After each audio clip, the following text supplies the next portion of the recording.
Alright guys, welcome to RC Mojo. Last week, as you might have seen, I got an old MFA Yamamoto complete with engine and servos. Well, I spent a couple of hours removing the engine, dismantling the carburettor, as it was rather sticky with old castor oil, and I left everything to soak in some old glow fuel overnight.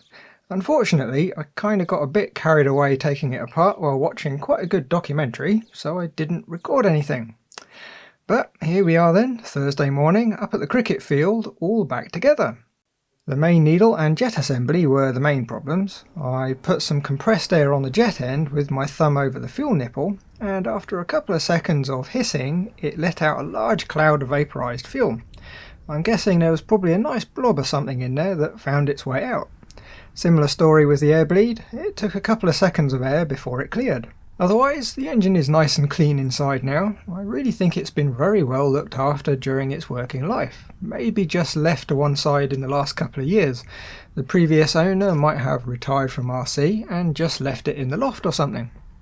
The servos all work nicely. There's a fair amount of slop in the output, so some replacements might not be a bad idea, or maybe see if we can replace the output bushings. You can see the section of drinking straw that I've glued to the back corner too. That has the remote antenna of the Spectrum AR610. The radio itself is velcroed and rubber banded to the belly. The throttle works super smoothly now too. It was quite stiff, but that would have been due to the sticky old caster in the carb. There's still a tiny bit of stickiness, but that's in the push rod and tube. I could clean it out, but it's so minor there's not much point. I have to say that whoever built the model did a really great job on it. There's embedded nuts to hold the various bits on, no self-tappers except the servo screws. It's also exceptionally straight and true. I think the only little niggles it has are due to age. Right, when I took the engine out, I was a bit surprised to find it said 40 SS on the side rather than the 35 I was expecting. That's no bad thing though, a little bit of extra displacement won't hurt. And rather than the ABC construction we've been using for the last few decades, that's an aluminium piston with a chrome-plated brass sleeve, this old fella has an iron piston and a steel sleeve. They really built engines to last back then, but it does make them really quite heavy. Being an older engine, there's a good chance it's going to run quite happily on straight fuel, so 0% nitro. The main advantage is it's quite a bit cheaper than even 5%. Duraglow straight is 9% EDL synthetic and 6% caster. The rest is good old methanol. Some might want some more caster, but I've been using this blend on iron and steel engines for years without any trouble. Okay, time to run it up. I've changed the plug to a new one that my glow start will actually clip onto. The main needle is set fairly conservatively. I don't have the manual for the engine, so it's a bit of a guess. The air bleed is all the way out, so max air or fully lean. But I'm not too worried about it yet, as all we need to do first is get the engine running and nurse it up to full throttle to get the main needle set somewhere sensible. The engine still much prefers starting backwards, but hopefully that's going to improve when the mix is a bit leaner.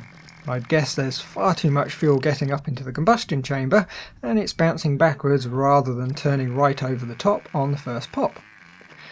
I got the main needle leaned off camera. It was peaked at full throttle to get the highest RPM, then backed off a whole half a turn, keeping it extra rich but somewhere near its final position so we can roughly find where the air bleed wants to be next.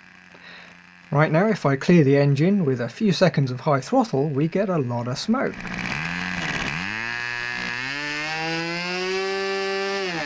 But if I try again,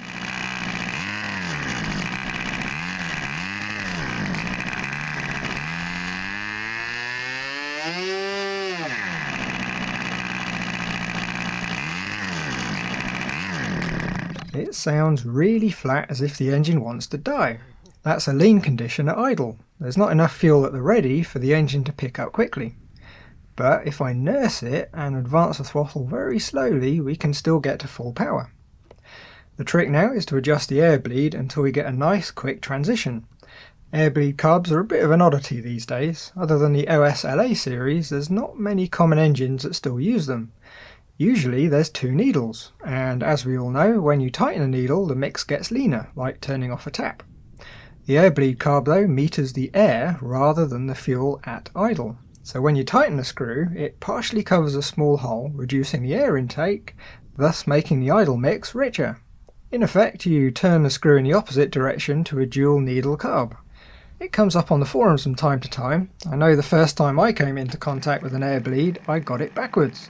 I really thought I had a Duff engine until I actually went and read the instructions. While zeroing in on the sweet spot, I managed to take out the glow plug. It's not too uncommon when the mixture is miles out. Unfortunately, it was my last plug that my fancy glow start works with, so it's back to the slightly dodgy method of holding the glow start while flicking the engine. With a trike undercarriage, you can just about get away with it as you're pressing down on the nose wheel, but please don't try it on a tail dragger. If you press hard enough, the tail can come up, which might cause some blood loss if you catch the prop. By now it was coming up to lunchtime and I still needed to do some actual work, so I settled for a higher than preferable idle. The tuning is close, the engine happily run while I did the range check on the radio.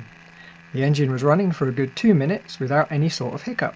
It's worth noting that there was someone else next to the model keeping an eye on it just in case. So I refilled the tank and restarted the engine, which is now a lot easier. It still likes to start backwards, but usually a quick fiddle with the throttle will get it to switch to running forwards. Now, I've not flown a trike undercarriage model for a few years, and more specifically, I've not flown one with a fixed nose wheel for even longer.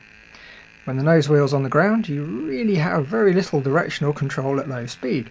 You have to horse it a bit with the elevator to lift the nose and use bags of rudder to get any sort of ground control. It's also best if you stick to right-hand turns. After a bit of taxiing about there, I was happy that the engine wasn't going to quit, so I lined up roughly into wind and went for it.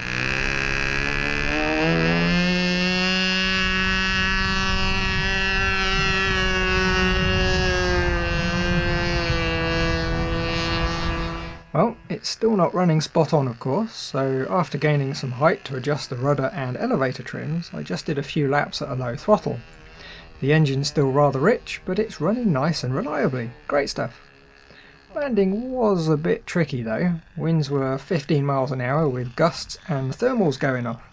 And with the high-speed idle, it was quite tricky to get the model down. Even with the heavy weight of the model, it really wants to stay in the air. In the end, I had to cut the throttle to get it down. One of the good things about flying at a cricket pitch with a football field on the side is there's plenty of space to decide what to do. There is that fence though that seems to attract some models. It's made of metal and really doesn't have a lot of give in it. So all in all, I'm quite pleased with it. The model was 55 quid with the servos, so all I added was a 4-cell receiver pack and a Spectrum receiver, both borrowed from another model. The funny thing is, the receivers on their own are nearly 40 quid. Maybe this would be a good candidate for an FR Sky Tyrannus and the low-cost receivers you can get. The model only needs 3 channels after all. The main thing though, whoever built the model really did a good job of it. It's really solid and most of all it flew straight. I reckon it got ignored at the bring and buy because it's only a 3-channel trainer. Even so, when the engine's running spot on, it's going to have no trouble with some basic aerobatics. It's going to be a lot of fun for 55 quid. Right, so that's it for this week then. Next week's going to be back to the G-Made GOM build. I was going to do that this week, but the weather was too nice not to go and play outside. As always, thanks for watching, like if you liked, subscribe if you haven't, and leave a comment if you think glow engines are better than those silly little electric motors. Bye guys!